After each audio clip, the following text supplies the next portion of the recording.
Sebagaimana dicatat dalam sejarah, bahwa jauh sebelum Indonesia mencapai kemerdekaan, Nahdlatul Ulama sudah berdiri tegak menjadi jamiah atau organisasi. Tepatnya tanggal 30 Januari 1926. 2 tahun sejak NU berdiri, tepatnya 1928, NU Purwakarta sebenarnya sudah ada dan eksis, bahkan tercatat menjadi salah satu peserta Muktamar NU ketiga di Surabaya. NU Purwakarta itu sudah ada sejak tahun 1928, tepatnya di dalam majalah Nahdlatul Ulama. Informasi tentang keberadaan NU Purwakarta pada perhelatan tersebut teracak dari sumber data berupa majalah berita Nahdlatul Ulama Kongres nomor ketiga tertanggal 9 Rajab 1356 Hijriah atau 15 September 1937 Masehi. Dalam majalah tersebut tercatat nama utusan-utusan yang hadir dalam Kongres Muktamar NU ketiga di Surabaya pada tanggal 12 Rabiul Tsani 1347 Hijriah atau 28 September 1928 Masehi. Dari ke-14 utusan tersebut tercatat nama Kiai Faki sebagai utusan Jawa Barat yang merangkap sebagai Tanfidyah NU Purwakarta.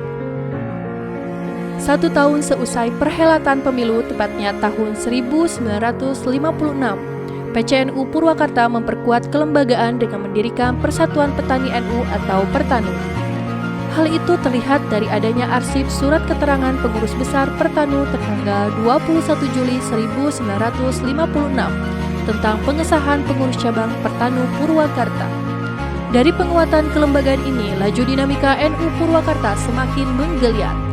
Dan pada akhirnya sekitar tahun 1960, NU Purwakarta berhasil menempatkan 1 orang wakilnya di parlemen, yakni di DPRD GR dari unsur karya koperasi.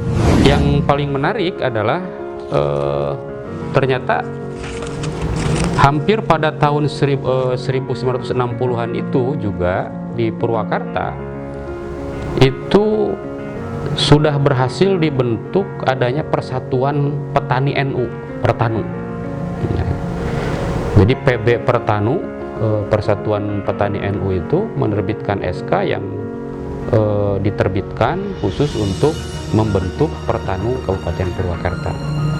Nah, kemudian saya kira kita tahu bersama bahwa sejarahnya terus berlanjut, bahkan 1980-an sampai sekarang diteruskanlah PCNU Purwakarta oleh pengurus-pengurus yang secara berangkai begitu ya. Yang terakhir sekarang itu adalah PCNU Purwakarta dipimpin oleh Ketua Tanfidyahnya yaitu Dr. Andes Bahir Muhlis dan Roy Suryahnya yaitu Kiai Haji Abun Bunyamin.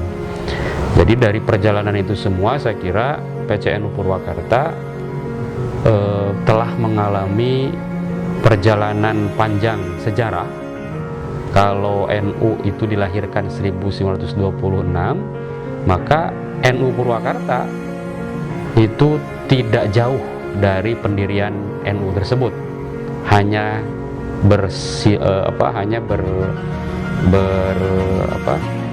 berjarak 2 tahun lah begitu. Jadi 26, ternyata tahun 1928 ini NU Purwakarta sudah eksis, sudah ada, dan bahkan ikut menjadi peserta Muktamar ketiga di Surabaya. Spirit PCNU Purwakarta semakin menggeliat dimotori oleh para kiai dengan mengadakan kegiatan-kegiatan ratiban dan pengajian keliling, sehingga memperkuat pembentukan pengurus PCNU Purwakarta secara resmi. Sekitar tahun 1966-67-an ini ada seorang ajengan atau kiai, yaitu bapaknya Ibu Haja Maslahat di Cisantri atau mertuanya Pak Kiai Haji Nuhi yang aslinya dari dari Kerawang. Nah ini membawa spirit untuk di Purwakarta bisa segera dibentuk kepengurusan PCNU secara resmi. Tapi beliaunya sendiri hanya menyelenggarakan pengajian dan berkumpul, pengajian rutin dan pengajian Darul Khairat dan ratib dan seterusnya. Allahumma'irham, guru Ajengan Dimyati itu setiap malam Jumat mengadakan rotib ini Dalailul Khairat.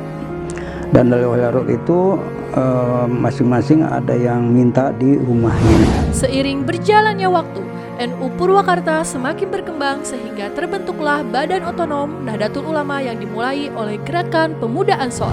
Ustadz MD Muhyiddin almarhum, yang saat itu menjabat sebagai sekretaris GP Ansor, datang ke saya dan minta data-data orang yang mungkin bisa dimasukkan ke dalam kepengurusan GP Ansor Purwakarta untuk periode 98 98 dengan maksud yaitu untuk penyegaran katanya.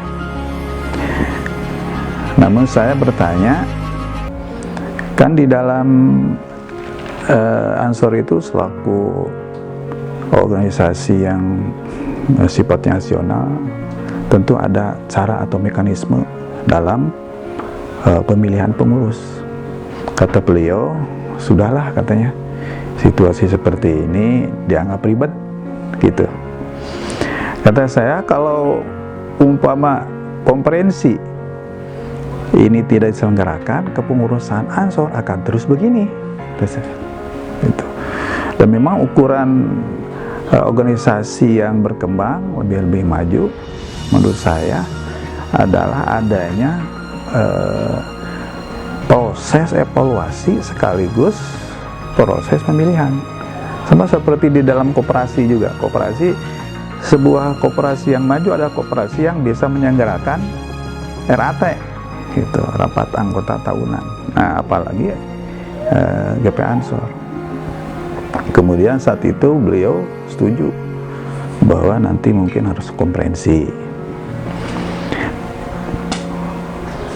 Nah, tapi dengan catatan Ustadz jadi ketua panitia ya, belum apa-apa jadi ketua panitia. Ya gimana nanti aja gitu. Akhirnya dikumpulkanlah Ansor yang ada dan kemudian musyawarah membentuk panitia konferensi. Saya ditunjuk sebagai ketua panitianya dan terselenggaralah konferensi, cuma dengan catatan PAC yang mengikutinya secara sah itu baru ada 4 kalau tidak salah. Purwakarta, Pasawahan, kemudian